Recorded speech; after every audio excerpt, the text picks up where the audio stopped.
राधा जी एक आम मध्यम वर्गीय परिवार की मुखिया थी। वे अपने बेटे शुभम और बहू मनीषा के साथ रहती थीं। एक बेटी सीमा थी, जो कि शादी के बाद अमेरिका में बस गई थी। राधा जी के पति की मृत्यु बहुत पहले ही हो चुकी थी। शुभम और मनीषा की शादी को 5 साल हो गए थे, लेकिन अब तक उनकी कोई संतान नहीं थी। राधा जी की बहू मनीषा भी जॉब करती थी, जो कि राधा जी को बिल्कुल भी नहीं सुहाता था। वे जल्द से जल्द दादी बनना चाहती थीं, लेकिन मनीषा और शुभम ये अच्छी तरह से जानते थे कि अभी मनीषा का जॉब करना कितना ज़रूरी था। राधा जी अपने बेटे शुभम से इस बारे में बात करती तो शुभम किसी ना किसी बहाने से बात को टाल देता था।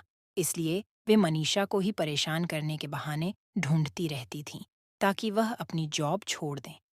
और अब भी कोरोना काल में तो मानो उनके मन की मुराद ही पूरी हो गई थी।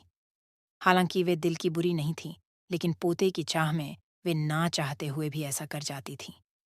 अपनी हमउम्र सहेलियों को दादी बनते देखकर उनका मन दुखी हो जाता था।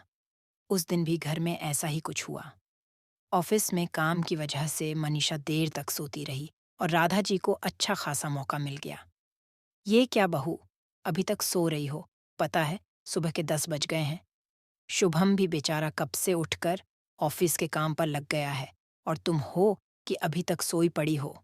चलो अब उठकर सबके लिए चाय नाश्ता बना लो। मुझसे कुछ हो नहीं पाता है, वरना मैं तो तुम्हारे भरोसे कभी ना रहती, खुद ही सब कर लेती। सॉरी मान जी, वह देर रात तक काम चलता रहा, इसलिए सुबह सुबह ही सो पाई थी, इसलिए समय का पता ही नहीं चला। आप चलिए, मैं अभी जल्दी से आती हूँ। हाँ हाँ, ठीक है। मेरा कुछ नहीं, पर शुभम को देख लो, उसे कुछ चाहिए तो नहीं?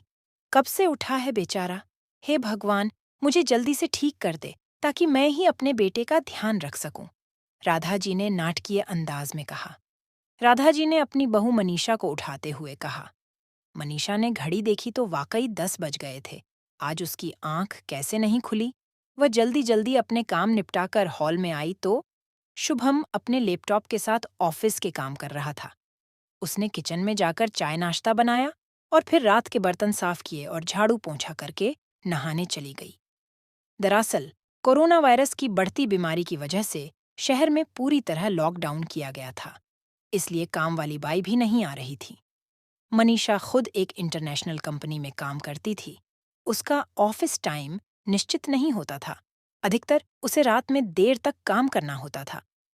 कल भी उसका काम देर तक चलता रहा, इसलिए वह देर तक सोती रही। मनीषा नहाकर आई तो देखा कि उसकी सास अपने कमरे में अपनी सहेली से फोन पर बात कर रही थी। बातचीत में अपना नाम सुनकर मनीषा सास की बात सुनने लगी। अरे शारदा, तुम भी अपनी बहू को ज्यादा सर पर मत बैठाओ। बहू को ज्यादा उड़ने दोगी तो कल को अपनी नौकरी के चक्कर में वह तुम्हें ही घर की नौकरानी बनाकर छोड़ेगी।